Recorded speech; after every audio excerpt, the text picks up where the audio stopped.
tic-tac-toc, une histoire dans ma poche. Peut-être qu'il sortira, peut-être, peut-être pas.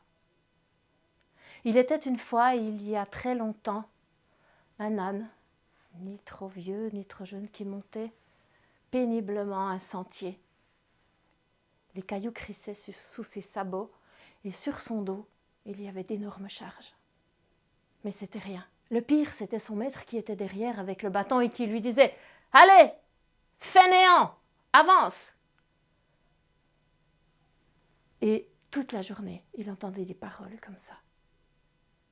Et le soir, comme tous les soirs, l'âne, on le mettait dans l'écurie, on fermait le loquet, on lui lançait un peu de foin, et voilà. Et comme tous les soirs, il penchait sa tête, il se rappelait toutes les paroles du maître, fainéant, bon à rien, etc., etc. Mais pas ce soir. Ce soir, il a autre chose dans la tête. Il faut dire que toute la journée, il a entendu les rumeurs des gens.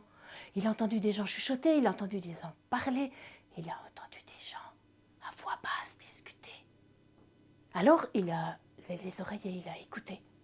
Il disait, oui, oui, c'est vrai, un enfant est né dans une étable. Pas possible, disaient les autres. Pas dans une étable, et même que c'est un roi. Ah non, impossible. Les rois, ça naît dans les palais.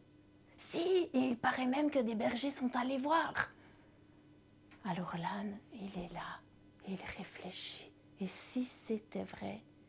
Et il n'a plus que cette idée dans la tête. Et si c'était vrai?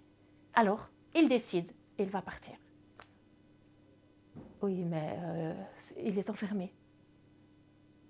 Alors, avec son museau, longtemps, il essaye de soulever le loquet. Clic! Et une fois, il réussit.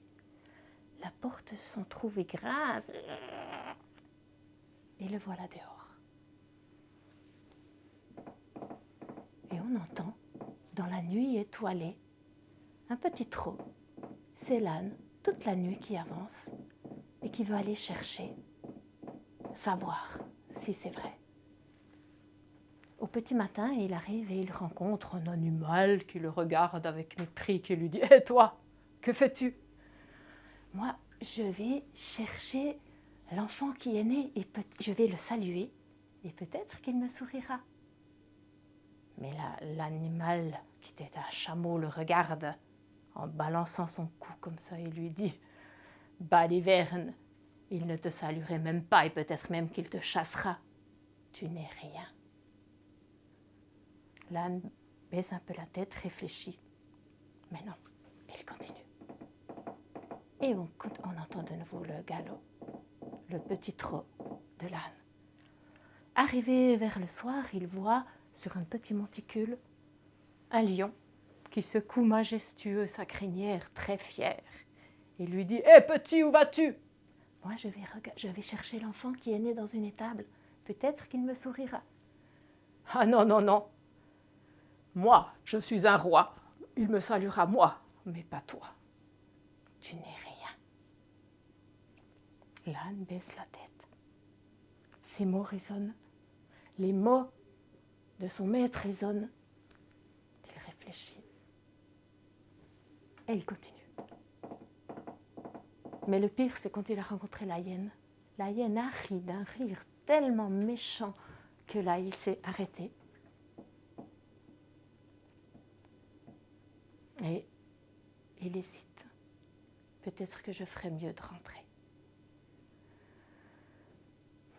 Mais c'est à ce moment-là qu'il voit une lueur, une lumière qu'il n'avait jamais vue, qu'il ne saurait décrire. Il entend comme des chants. Et juste en bas, une toute petite cabane. Dans cette cabane, une lumière, de la musique. Alors, il continue.